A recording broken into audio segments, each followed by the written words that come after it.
Checkout time. Emma and Jake had been eagerly anticipating their getaway for months. After weeks of long hours and little time together, they finally arrived at the HMO Grand Hotel, a historic gem perched high in the mountains. The hotel's opulent vintage architecture took their breath away as they stepped through the massive carved doors into the quiet lobby. Inside, the atmosphere felt frozen in time. Every inch of the lobby spoke of luxury.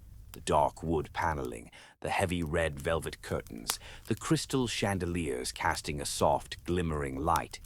A tall grandfather clock in the corner ticked with perfect precision, its rhythmic beat the only sound in the otherwise silent room. At the front desk, a young woman with a peculiar, fixed smile greeted them. Her voice was oddly soft and measured as she welcomed them to the HMO Grand Hotel. When she glanced at their printed reservation, her smile lingered a beat too long. She acknowledged them by name, welcoming them with a strange enthusiasm, and advising them to remember to keep track of the time. As Emma and Jake headed to their room, they exchanged glances filled with curiosity. There was something unsettling about the receptionist's demeanor, but they brushed it aside, attributing it to the hotel's old-world charm.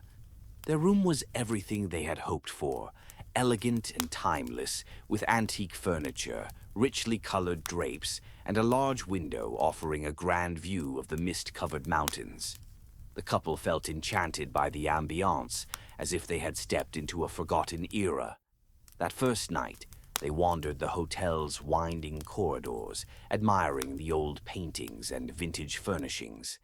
The next morning, Emma awoke to an eerie stillness. She reached over to shake Jake, who was already sitting up, staring out the window with a dazed expression. A glance at the clock on the wall revealed a disconcerting sight. It read 8:47 and hadn't moved an inch. Despite her attempts to shake it, the clock remained frozen. At breakfast, the dining hall was filled with guests engaged in hushed conversations. Yet something felt amiss. The atmosphere was heavy, almost oppressive.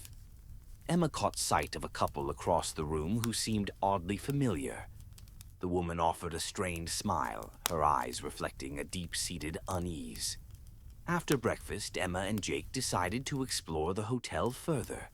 As they roamed the corridors, a sense of disorientation crept in. Every turn led them in circles, and their attempts to return to their room felt futile. The walls seemed to close in around them, and shadows flickered in the corners of their vision. It felt as if the hotel was playing tricks on their minds. That evening, while unpacking, they noticed their luggage had been oddly rearranged. Clothes that they had neatly folded were now stacked in disarray, toiletries laid out as if they had been used. Unease settled in the pit of Emma's stomach, and she shared her concerns with Jake. They resolved to confront the receptionist, hoping to find some clarity. At the front desk, they encountered the same young woman, her smile unwavering and oddly serene. When they expressed their intention to check out, she simply nodded, her gaze penetrating. The receptionist mentioned that she did not see any record of their checkout request, suggesting they might reconsider their decision. Her words sent a chill down Emma's spine, and Jake felt a growing sense of frustration. Once back in their room, they were met with an oppressive silence. The shadows in the corners seemed to dance ominously, and an unsettling feeling washed over them. The couple discussed their options, but every plan to escape the hotel felt futile. Desperation gnawed at them, and the walls seemed to pulse, reflecting their rising anxiety. That night, Emma was jolted awake by an inexplicable sound, a faint shuffling. Her heart raced as she turned to see a figure standing in the corner of their room, facing the wall. Fear constricted her throat, and she shook Jake awake. The figure turned slowly, revealing a ghostly face that Emma recognized. It was the woman from breakfast, her eyes hollow and dark, her expression one of profound terror. In that moment, the hotel's sinister nature began to unravel before them. The figure opened her mouth, silently pleading for help before she faded back into the shadows, leaving Emma and Jake shaken. The following day, the couple decided to delve deeper into the hotel's history, hoping to uncover the truth behind its unsettling presence. They discovered a narrow door marked "Maintenance, Staff Only," and slipped inside, their hearts pounding with both fear and anticipation.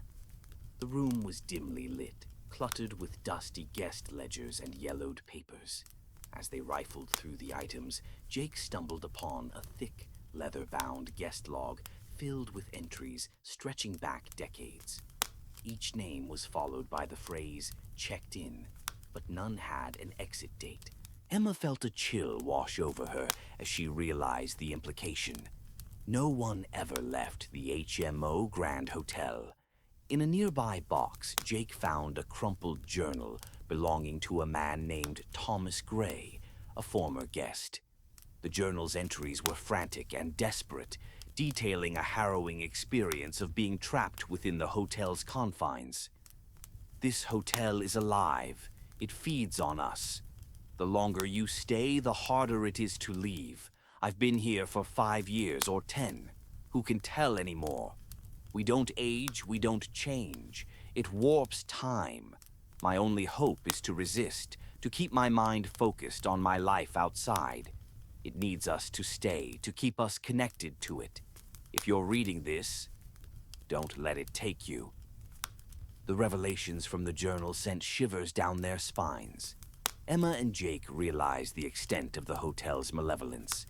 They understood now that it wasn't just a quaint getaway, but a predatory entity that thrived on the souls of its guests. Determined to escape, they resolved to resist the hotel's influence. They spent the night sharing memories and dreams of their life outside, clinging to each other as the shadows encroached around them. The air thickened and strange sounds echoed through the halls as the hotel grew restless. As midnight approached, the atmosphere shifted. The walls pulsated, and the very air felt charged with energy. The couple sensed the hotel closing in, and the oppressive presence became almost tangible. Then, without warning, the receptionist appeared at their door, her once pristine uniform now frayed, and her eyes devoid of humanity. She silently beckoned them with a chilling smile, her voice echoing in their minds as she promised them they could never leave. But Emma and Jake stood firm, holding on to the memories that grounded them in reality. The walls trembled as they gathered their resolve and bolted through the distorted hallway, racing toward the exit.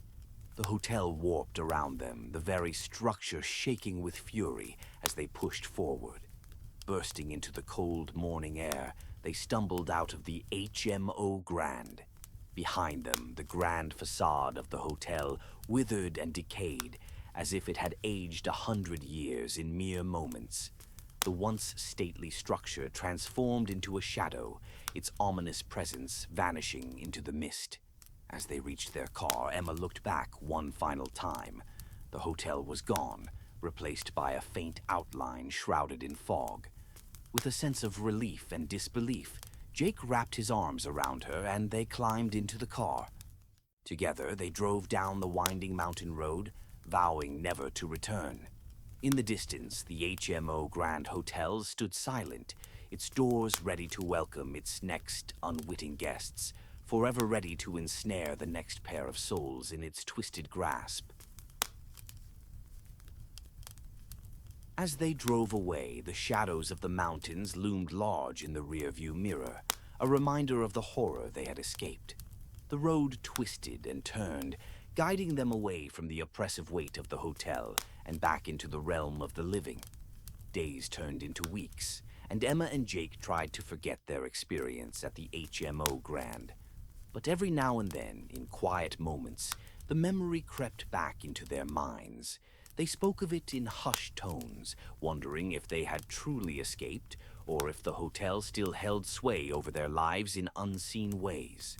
They found themselves questioning the nature of time, the illusion of safety, and the haunting reminder that some places are better left untouched. Emma often glanced at the clock in their home, a small but persistent reminder of the time they had lost. Thank you for watching. If you have enjoyed the video, please don't forget to like, comment, share, and subscribe to my channel, and hear me out again on my next video.